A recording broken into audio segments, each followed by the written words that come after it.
What a finish to this ball game for our Toronto Blue Jays. They come from behind in the bottom half of the 10th inning, string 4 straight hits together, and walk off the Kansas City Royals or the Omaha Storm Chasers. I don't give a damn. They win 6-5, and the Jays have now won a couple games in a row. They're now 49-43 on the season, and one more game before the All-Star break for the Toronto Blue Jays. Lots of things to dissect from today's ball game. Let's start with how the scoring got started. And it started, wow, lots of started.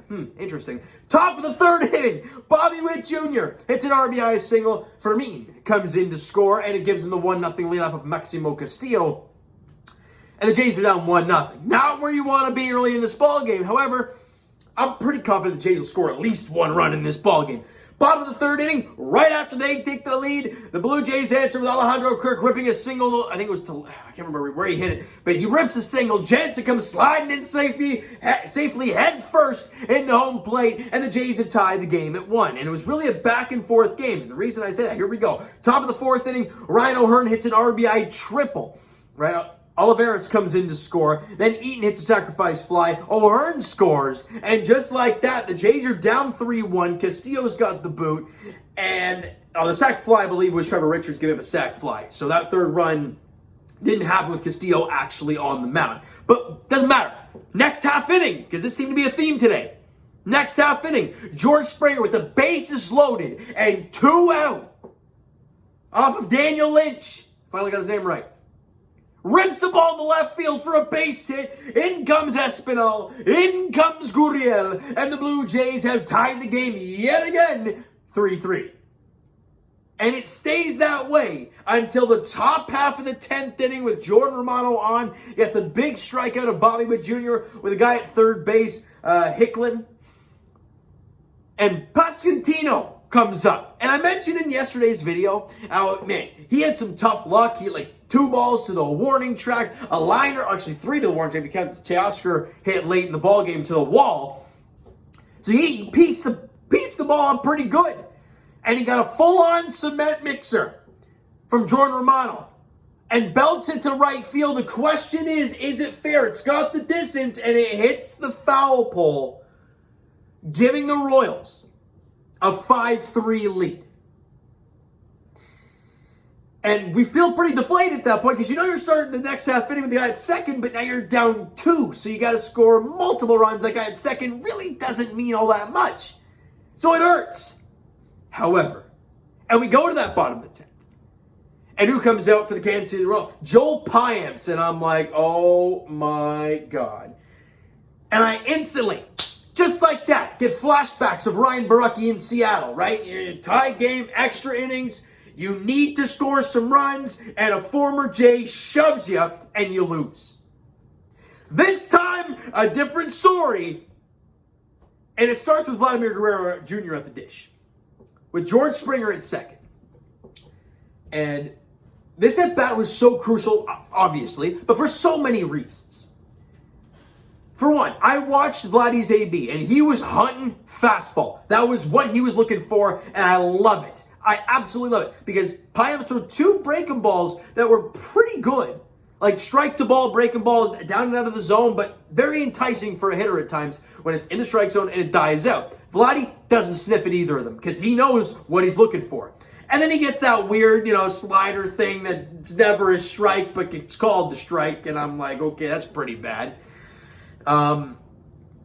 But then Vladdy, again, still sitting fastball, gets one down and in, and he pulls in, gets barrel the ball, pulls the hands in, crunches this thing to dead center field, and he pieced this up because it one hops the wall. Springer comes in, Vladdy slides in safely at 2nd, and he's jacked up, gets up, firing up the boys in the dugout, and the Jays are within 1. The tying run in scoring position, still nobody out.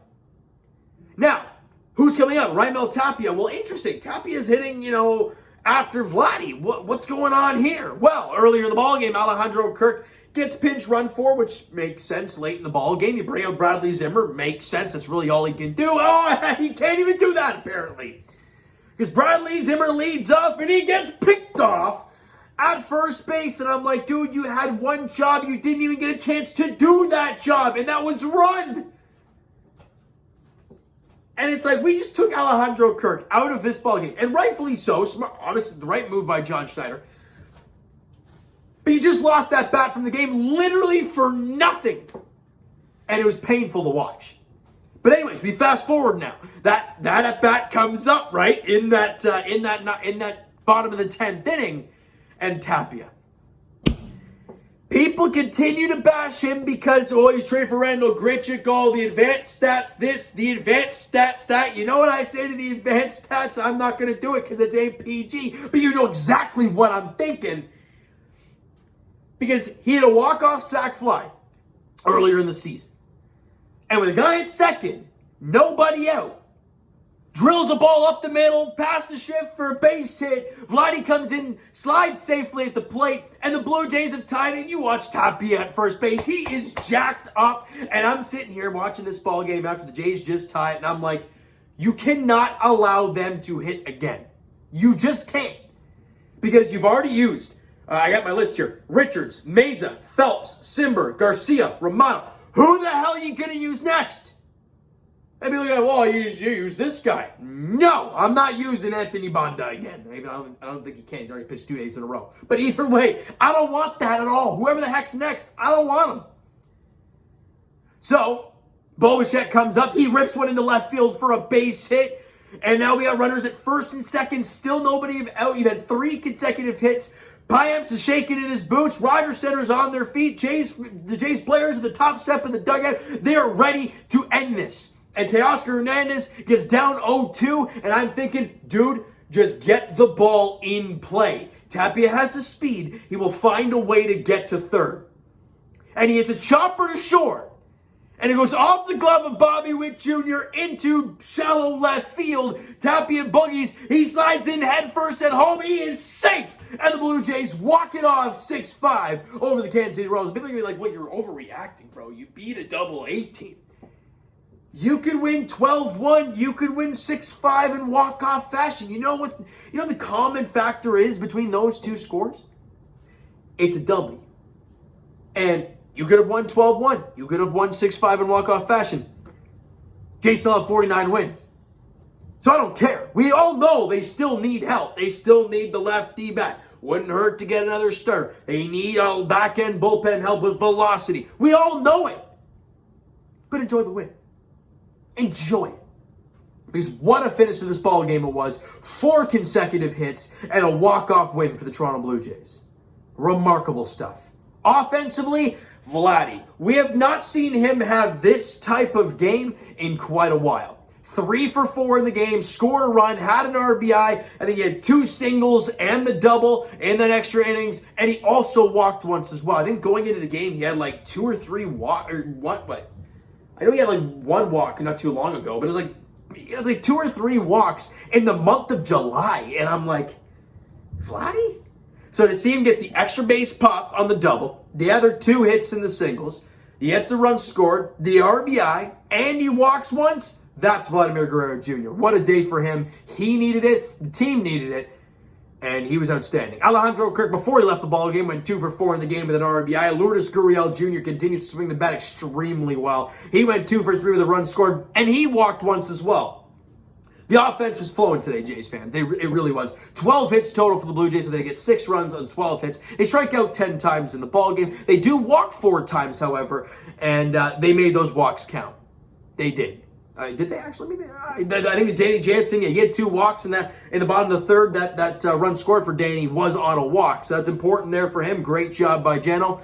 And just complete team effort today. And don't worry, I'm going to shout out the bullpen. Don't you worry about that. Maximo Castillo, definitely not the greatest outing for him. But again, you expected this once in a while from him. That's why every time he goes out there and pitches well, I'm like, hey, enjoy this. Because we're not too sure how he's going to be moving forward. But take every good start the way you can, right? And Castillo, I love that John Schneider, kind of a short leash on the guy, right? Got into trouble there in that 4th inning.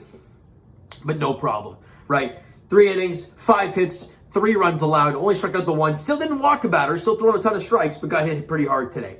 Trevor Richardson still came out of the bullpen, and we'll continue to talk about it. He's been pitching great.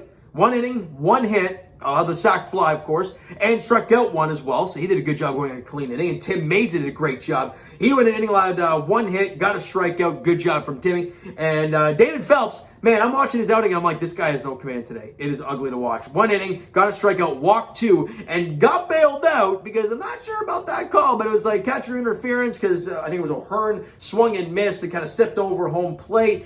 It might have somewhat impeded Janos. I mean, he did kind of with the balls. I don't know. There's a lot of things going on, but they call him out. Matheny gets tossed. Matheny?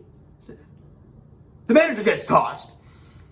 And the Jays get out of that inning. There was 2 on and 2 out there, so it was getting a little dicey, but it doesn't matter. He got out of it. Adam Simmer went a clean inning of work. He allowed a hit and got a strikeout. Great job from Adam Simmer today. And Jimmy Flippin' Garcia. We talked about when the bullpen was in shambles when he was out, that how important of a piece he is to that pen. And man, did you see it today. Jimmy Garcia went 2 innings. Didn't allow a base runner. He pitched the 8th. He pitched the 9th. Didn't allow a base runner and struck out 3. And he was touching 97, 98 with his fastball. You love to see it from Jimmy Garcia. He was outstanding today. And Jordan Romano went an inning, 1 hit, 1 run. Obviously, this 2-run shot by Pasquantino and got a strikeout. And Jordan Romano, man, I hate when he falls in love with that breaking ball too much because you throw 97, 98, but you see what Jimmy did when he used that? He pumped it by him. Use your fastball, Jordan. I love your slider. It's great. It's got a lot of bite to it. But when you're throwing it so much and you have the ability, you sometimes can throw hangers, you know, a hanging break ball's not going to miss very much. And it didn't there, clearly. But a 98-mile-an-hour fastball missed, yeah, they could, better chance of probably missing that, having that miss a bat or soft contact or whatever the case may be. So I want to see him use that more. He's not going to listen to me, but that's just my opinion. All right, Jays fans, you know what? The final game before the All-Star break goes tomorrow afternoon, and it's not a 1:07 first pitch. It's a 12:05 first pitch at Rogers Center. I guess because everyone's got to travel. Anyways, it's an early start tomorrow for the Blue Jays. Chris Bubic. And for my God's sake, you better light this guy up like a flipping Christmas tree. Because he's 1-6 with like a 6.5 ERA. And it's not like 10 innings. He made it through over 50 innings. You should be lighting this lefty up. With a bunch of righties, like it's lining up to be beautiful. But let's wait and see. Right, Jays fans. Jose Berrios gets the ball for the Blue Jays, looking to close off the first half, informal first half of the season. Strong for himself. He's been much better lately, albeit not facing the greatest opponents. And you're not facing the greatest opponents tomorrow either. But his slider and off-speed and curveballs, whatever the heck he throws, is going to be so crucial tomorrow because a lot of these hitters that haven't seen the type of breaking balls that he's going to deliver, you got to use it. And his fastball command is going to be important as well. Things we're going to watch tomorrow for the Toronto Blue Jays as they look to end the informal first half strong. You win that game tomorrow, you just won 5 of your last 6 games, albeit against the Phillies and the really bad Royals who didn't have 10 guys. But you did what you were supposed to do, win 5 of 6. All right, Jays fans, you know what that is going to do it for this one. If you enjoyed the video and you enjoyed the ball game today, smack that like button. Appreciate it. Hit us, easy now. Hit the like button if you guys enjoyed this one. Hit the subscribe button if you guys not already. Comment down below. Thoughts on the video, thoughts on the game. Would you like, would you not like from today's game for the Toronto Blue Jays? The Twitter link is down below, so follow up, send me a DM to that great stuff. The Instagram link is also down below, so follow up there if you guys have not done so already. And I will talk to you guys, Jays edition, of course, tomorrow, as we will wrap up the informal first half of the season for the Toronto Blue Jays, as Chris Bubic versus Jose Berrios is the pitching matchup there tomorrow afternoon, 12:05 first pitch there at Rogers Center.